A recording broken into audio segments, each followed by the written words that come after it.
Nasa Camp Crame na ang tatlo sa mga pasaherong hinarang sa NAIA na posible umanong may koneksyon sa mga terrorist group. Live mula sa Quezon City, may report si Cedric Castillo. Cedric. Yes, eksaktong alas 9 ngayong gabi nang dumating dito sa Camp Crame sa Quezon City mula naman sa NAIA 3 ang convoy ng PNP CIDG. Nalulan nga yung tatlong lalaki na may apelidong Maute. Idiniretso sila sa opisina ng CIDG NCR dito pa rin sa Camp Crame. Nakatalakbong ng jacket ang mukha ng dalawa sa mga lalaki. Hindi pinayagan ng mga miyembro ng media na makausap ang tatlo. Wala pa ring pahayag ang CIDG pero ayon sa isang opisyal na nakausap natin, held for questioning o kinakausap ngayon ng mga operatiba ang tatlo. Wala pa rin tayong impormasyon kung hanggang kailan mananatili sa CIDG ang tatlong lalaki. Kabilang sila sa 7 na-hold o naharang kanina sa NAIA 3 bago pa man makasakay sa Cebu Pacific flight papuntang Malaysia.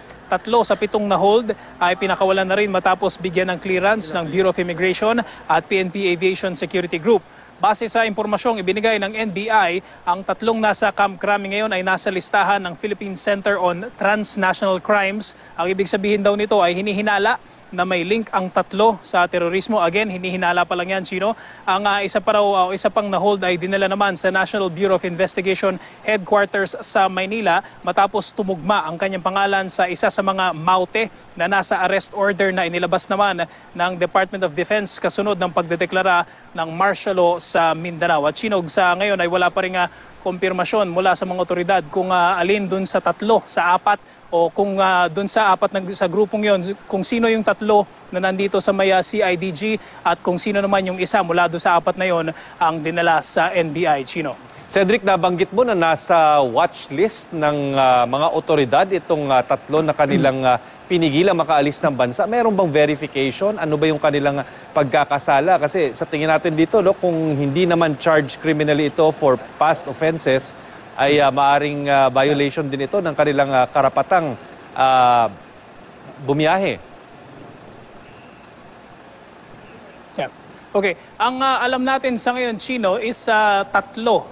Yung 4 na na-hold na may mga apelidong Maute ay magkakasama lahat o lahat silang 4 ay kasama dun sa listahan ng Philippine Center on Transnational Crimes. Gaya nga nung in-report natin, ang paliwanag sa atin dyan ng isang nakausap natin sa NBI is hinihinala sila o may posibilidad o hinihinala na may link sila sa terorismo, not necessarily daw nakasama doon sa actual combat. Pwede daw titingnan daw kung baka yan ay sa financing or sa intel gathering.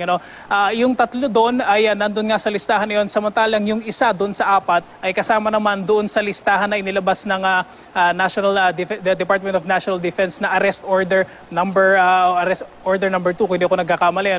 So yung isa doon sa 4 ay posible naman na may direktang kaugnayan doon sa Marawi siege o yung bakbakan na naganap sa Marawi City kung saan nagdeklara nga ng martial law ang gobyerno Chino.